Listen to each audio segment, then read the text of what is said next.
तुम सोच भी नहीं सकते, एक ऐसा बौद्ध भिक्षु जिसकी सिर्फ एक आवाज सुनते ही मुसलमानों की रूह कांप जाती है। एक ऐसा नाम विराठू जो बर्मा में भगवान बुद्ध से भी ज्यादा भय और सम्मान दोनों का प्रतीक बन चुका है। आज की इस वीडियो में हम तुम्हें दिखाने वाले हैं उस इंसान की कहानी जो खुद को बुद्ध का पुत्र कहता है और मुसलमान उसे बौद्ध आतंकवाद का चेहरा। जरा कल्पना करो, पीले वस्त्रों में बैठा एक भिक्षु जिसके चारों तरफ लाखों लोग नारे लगा रहे हैं 969 969 और सामने मुस्लिम बस्तियों में सन्नाटा पसरा है। हवा में धुएं की गंध, मंदिर की घंटियों के बीच लोगों की आंखों में सिर्फ एक नाम जल रहा है, विराठू। लेकिन सवाल यह है, एक साधारण बौद्ध भिक्षु ने ऐसा क्या किया कि उसका नाम सुनते ही पूरी इस्लामी दुनिया सिहर उठी? क्या वह सच में धर्म का रक्षक है या नफरत का व्यापारी? क्या 969 मूवमेंट सिर्फ आर्थिक बहिष्कार था या एक सुनियोजित धार्मिक युद्ध? इस वीडियो में हम तुम्हें दिखाएंगे वो सच्चाई जो किसी ने तुम्हें कभी नहीं बताई, वो घटनाएं जिनसे Wirathu Osama bin Laden of Burma बना। तो वीडियो को आखिर तक देखो, क्योंकि जैसे जैसे ये कहानी खुलती जाएगी तुम महसूस करोगे कि डर सिर्फ मुसलमानों को नहीं था बल्कि पूरे दक्षिण पूर्व एशिया को था। अब सवाल सिर्फ एक है, क्या सच में एक भिक्षु आतंक से भी बड़ा हथियार बन सकता है? चलिए जरा जल्दी से नीचे कमेंट करके बताइए। हमें सच में जानकर अच्छा लगेगा कि हमारे प्रिय दर्शक हमसे कब और कैसे जुड़े। और अगर आप एक सच्चे सनातनी हैं तो आज ही चैनल को सब्सक्राइब कीजिए और पूरे देश को दिखा दीजिए कि सनातन की ताकत अब सिर्फ मंदिरों में नहीं बल्कि हर स्क्रीन पर गूंज रही है। वीडियो को लाइक करना मत भूलिए और नीचे कमेंट जरूर कीजिए, क्योंकि जितना ज्यादा आपका समर्थन दिखेगा उतनी तेजी से यह आवाज लाखों लोगों तक पहुंचेगी। आखिर आपका एक कमेंट ही वो चिंगारी है जो पूरे देश में जागृति फैला सकती है। एक बौद्ध भिक्षु जिसे बर्मा का ओसामा बिन लादेन कहा जाता है, जिसकी हुंकार मुसलमानों की रूह कंपा देती है। क्यों इन्हें बौद्ध अनुयायियों के लिए नायक और मुसलमानों के लिए खलनायक माना जाता है?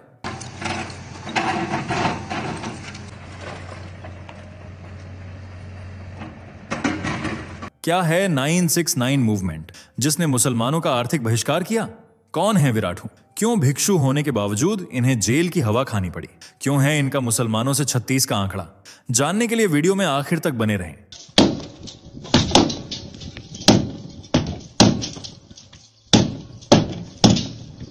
अशीन विराठू, ये वह नाम है जिसका म्यांमार में डंका बजता है, जिसके एक इशारे पर देशवासी मर मिटने को तैयार रहते हैं, जिसकी एक आवाज देश को मिट्टी में मिलाने का दम रखती है। आज विराठू दुनिया की वह जानी मानी शख्सियत है जिन्हें कुछ लोग उग्रवाद का चेहरा मानते हैं तो कुछ अपना मसीहा और भगवान बुद्ध का पुत्र। लेकिन ये हैं कौन और कैसे इतने प्रसिद्ध हुए, यह राज जानने के लिए हमें जाना होगा। फ्लैशबैक में चलते हैं साल 1968 की ओर, जब विराठू ने बर्मा, जिसे अब म्यांमार कहा जाता है, में मांडले के पास एक गांव में पहली बार एक बौद्ध परिवार में आंखें खोलीं। और जैसे जैसे वे बड़े हुए उनकी दिलचस्पी बौद्ध धर्म में बढ़ती ही चली गई। जब विराठू 14 वर्ष के हुए तो उन्होंने बौद्ध भिक्षु बनने का निर्णय लिया और आधुनिक शिक्षा को दरकिनार कर बौद्ध गुरुओं की छाया में बौद्ध शिक्षा प्राप्त करनी शुरू कर दी। जल्द ही अपनी लगन और मेहनत के चलते वे एक ऐसे बौद्ध भिक्षु बन गए जो हर समय भगवान बुद्ध की भक्ति में लीन रहते थे। लेकिन साल 2001 में कुछ ऐसा हुआ कि विराठू एक साधारण बौद्ध भिक्षु से कट्टर सामाजिक कार्यकर्ता में तब्दील हो गए। दरअसल साल 2001 में आतंकी तालिबानियों ने अफगानिस्तान में भगवान बुद्ध की प्रतिमा को तहस नहस कर दिया था। ये प्रतिमा 5वीं शताब्दी की बताई जाती है, जो सदियों से बौद्ध अनुयायियों के लिए आस्था का प्रतीक बनी हुई थी। उसी आस्था को तालिबानी मुसलमानों ने अपनी नफरत तले कुचल दिया, जिससे विराठू के अंदर गुस्से की ज्वाला भड़क उठी और मुसलमानों के खिलाफ उनके मन में नफरत का बीज पनपने लगा। इसी के चलते वे 969 मूवमेंट में शामिल हो गए और इस संस्था के सबसे बड़े नेता बनकर उभरे, जिन्होंने इस पूरे आंदोलन का नेतृत्व किया। दरअसल इस आंदोलन में 969 नंबर को मुसलमानों के 786 नंबर की बहस के जवाब में रखा गया था। लेकिन आखिर 969 नंबर ही क्यों चुना गया? इसके पीछे भी आस्था छिपी हुई है। 969 को बुद्ध की शिक्षाओं का सार माना जाता है। जैसे कि पहले 9 का अर्थ है बुद्ध के 9 गुण, 6 का मतलब बुद्ध के बताए गए 6 कर्म और आखिरी 9 का अर्थ है बुद्ध द्वारा स्थापित संघ के 9 खास चरित्र। इस तरह इस मुस्लिम विरोधी आंदोलन 969 की शुरुआत हुई, जिसका उद्देश्य था मुसलमानों का आर्थिक बहिष्कार। विराठू ने अपने समर्थकों से कहा कि सच्चा देशभक्त वही है जिसके पास 969 नंबर है। इसलिए आप लोगों को सिर्फ उसी दुकान से सामान खरीदना है जिस पर 969 नंबर हो, उसी रेस्टोरेंट में खाना खाना है जिसने 969 का ठप्पा लगाया हो। कपड़ों से लेकर जरूरत के सामान, गाड़ी तक पर 969 नंबर की मोहर लगने लगी और मंदिरों से लेकर पब्लिक प्लेस की दीवारों, दुकानों, स्कूल बैग, कपड़ों, हर जगह 969 नंबर चमकने लगा। जबकि मुस्लिम दुकानों पर सन्नाटा पसर गया।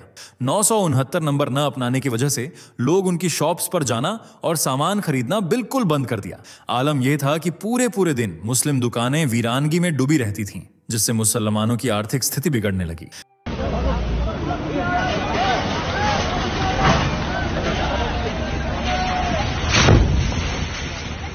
इसलिए उन्होंने आधी कीमत पर चीजें बेचनी शुरू कर दी, पर फिर भी लोग उनके पास नहीं आए, क्योंकि विराटू ने कह दिया था कि आज अगर आप लोगों ने सस्ते माल में पैसे खर्च कर दिए तो कल यही पैसे तुम्हारे खिलाफ हथियार खरीदने के लिए इस्तेमाल किए जाएंगे। विराटू के शब्द उनके समर्थकों पर जादू की तरह काम करते थे, इसलिए उन्होंने अपनी सुरक्षा को जोखिम में डाले बिना मुसलमानों का आर्थिक बहिष्कार जारी रखा, जिसके चलते मुसलमानों की स्थिति इतनी खराब हो गई कि हजारों लाखों की तादाद में मुस्लिम देश छोड़कर भागने लगे।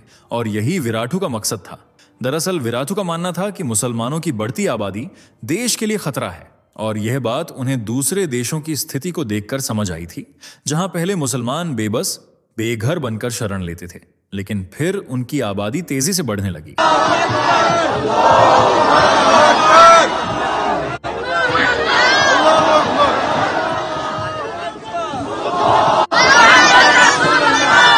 और स्थानीय धर्म का प्रभाव कम, जबकि इस्लाम का प्रभाव बढ़ने लगा और स्थानीय परंपराएं, मूल धर्म खतरे में आ गया।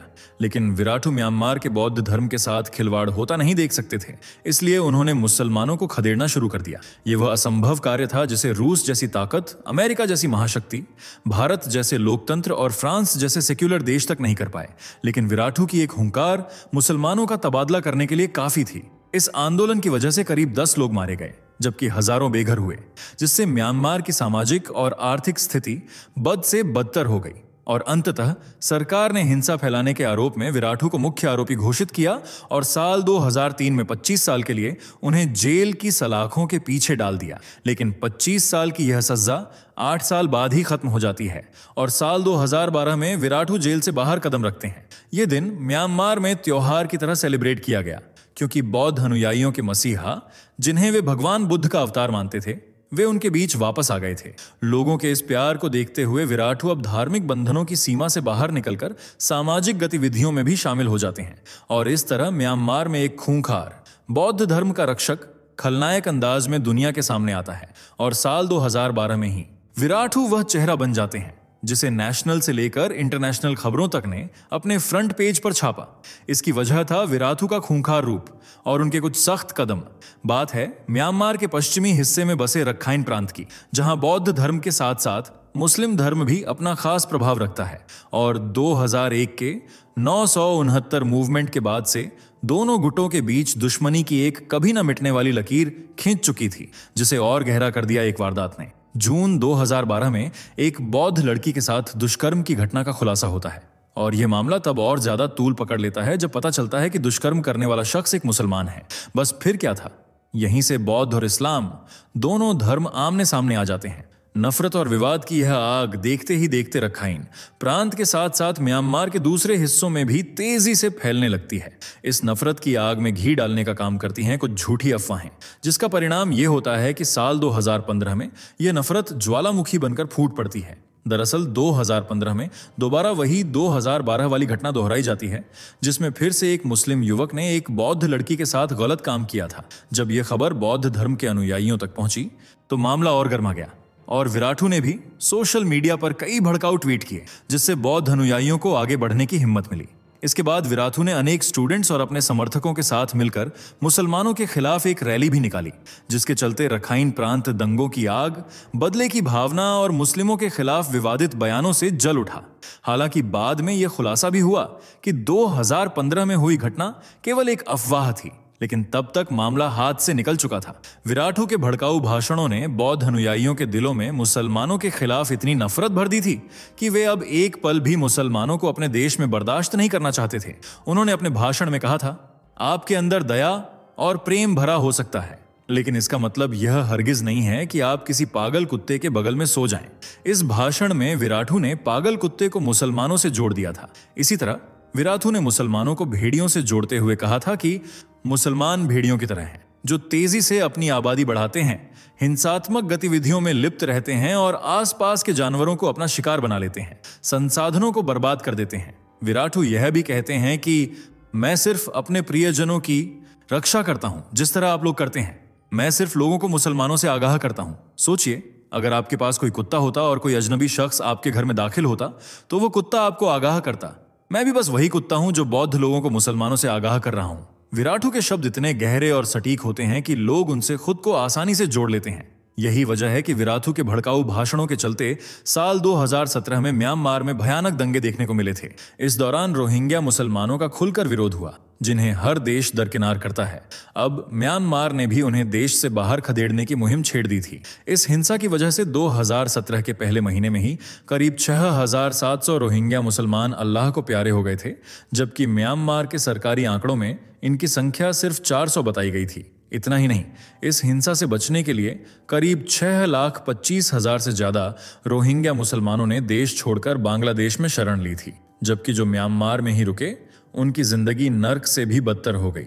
न तो उन्हें खाने को खाना था, न सिर ढकने को छत, रोजगार भी उनसे छीन लिया गया था। इस तरह आर्थिक, सामाजिक और धार्मिक भेदभाव के चलते रोहिंग्या मुसलमानों का म्यांमार में रहना मुश्किल हो गया था। इस हिंसा को कई अंतर्राष्ट्रीय न्यूज चैनलों ने भी कवर किया था, जबकि मीडिया रिपोर्ट्स ने इस हिंसा का श्रेय विराटू को दिया, जिनकी वजह से म्यांमार धार्मिक दंगों की आग में झुलस रहा था। कुछ मीडिया रिपोर्ट्स ने विराटू को एक खलनायक, हिंसा फैलाने वाली शख्सियत और उग्रवाद का चेहरा बताया, जबकि कुछ ने तो उन्हें बर्मा का बिन लादेन तक कह डाला था। टाइम मैगजीन ने अपने कवर पर विराटू की तस्वीर छापते हुए उस पर लिखा था, the face of Buddhist terror, यानी बौद्ध आतंकवाद का चेहरा। ये पढ़ते ही विराटू के समर्थक टाइम मैगजीन के दुश्मन बन गए। न सिर्फ इस मैगजीन के खिलाफ मोर्चा खोला गया, बल्कि सरकार ने भी इस आर्टिकल के लेखक को मुंह तोड़ जवाब देते हुए राष्ट्रपति की तरफ से एक बयान जारी किया, जिसमें विराटू को भगवान बुद्ध का पुत्र बताया गया। इस तरह जिसने भी विराटू के खिलाफ आवाज उठाई, उसके खिलाफ विराटू के समर्थकों ने मोर्चा संभाल लिया, और इसी समर्थन और प्यार की वजह से विराटू भी एक साधारण बौद्ध भिक्षु से म्यांमार की वह ताकत बन गए जिनके आगे बड़ी बड़ी हस्तियां भी चाय कम पानी थीं। उनके भड़काऊ भाषणों की वजह से फेसबुक ने भी उन्हें बैन कर दिया था और सफाई में कहा था कि फेसबुक की तरफ से उन्हें कई बार चेतावनी दी गई थी, लेकिन विराटू ने एक भी नहीं सुनी, जिसके चलते अंत में विराटू का अकाउंट ही बैन कर दिया गया। लेकिन क्या विराटू यहां रुकने वाले थे? बिल्कुल नहीं। विराटू सिर्फ धार्मिकता की सीमाओं में ही नहीं बंधे हुए हैं, बल्कि उनकी पहुंच राजनीति से लेकर व्यवसाय तक में देखने को मिलती है। इसका जीता जागता सबूत मिला साल 2014 में, जब म्यांमार ने मुस्लिम देश कतर की टेलीकम्युनिकेशन कंपनी को मोबाइल सर्विस से जुड़ा ढांचा तैयार करने का कॉन्ट्रैक्ट दिया था। यह डील कतर की कंपनी और म्यांमार सरकार के बीच हुई थी। लेकिन जब पेट्रियोटिक एसोसिएशन ऑफ म्यांमार नाम के संगठन को इस बात की भनक लगी, तो उन्होंने इस कॉन्ट्रैक्ट को रद्द करवा दिया, क्योंकि कतर एक मुस्लिम देश है और यह संगठन मुसलमानों को किसी भी तरह की आर्थिक मदद न पहुंचाना चाहता था, न ही उनसे कोई मदद लेना चाहता था। दरअसल यह संगठन भी विराटू का ही है और सरकार ने भी इस संगठन की बात मानकर कतर की कंपनी के साथ डील को कैंसिल कर दिया। इससे आप अंदाजा लगा सकते हैं कि विराटू कितनी ऊंची हस्ती हैं, जिनकी एक ना और एक हाँ पूरे देश पर गहरा प्रभाव डाल सकती है। इसलिए कोई भी उनसे पंगा लेने की गुस्ताखी नहीं करता, और मुसलमानों के बीच तो विराटू का इतना खौफ फैला हुआ है कि वे उनके सामने सिर उठाने की हिम्मत तक नहीं करते। म्यांमार का दूसरा सबसे बड़ा शहर है मांडले, जहां एक जेल में अंग्रेजों ने कभी बाल गंगाधर तिलक को कैद करके रखा था, लेकिन आज यह शहर विराटू की वजह से सुर्खियों में बना रहता है। यहीं पर उनके मठ का मुख्यालय स्थित है। जब आप इस मठ के दरवाजे पर जाएंगे तो आपको कुछ खूनी तस्वीरें दिखाई देंगी। बताया जाता है कि ये वे बौद्ध लोग हैं जिन्हें मुसलमानों ने बेरहमी से मौत के घाट उतार दिया था, और आज यही तस्वीरें मुसलमानों की क्रूरता की कहानी बयान करती हैं। अतीत में जहां मुसलमानों ने बौद्ध और दूसरे धर्मों के लोगों पर अत्याचार की दास्तान लिखी थी, अब विराटू उन्हीं से अपने लोगों का चुन चुन कर बदला ले रहे हैं। आज इनकी लोकप्रियता इतनी है कि इनके एक इशारे पर लोग कुछ भी करने को तैयार रहते हैं। ये बौद्ध लोगों के लिए संरक्षक हैं, तो वहीं मुसलमानों के लिए बुरा काल, जिनसे मुसलमान थर थर कांपते हैं। वैसे क्या आप भी विराटू के समर्थक हैं? अपनी राय कमेंट में जरूर बताइएगा। अगर वीडियो पसंद आई हो तो इसे लाइक और शेयर करें। साथ ही चैनल से जुड़े रहने के लिए चैनल को सब्सक्राइब करके बेल आइकन को प्रेस कर लें। धन्यवाद। दोस्तों, आपको स्क्रीन पर 2 और वीडियोस दिखाई दे रही हैं, जिसे देखने के लिए स्क्रीन पर क्लिक करें।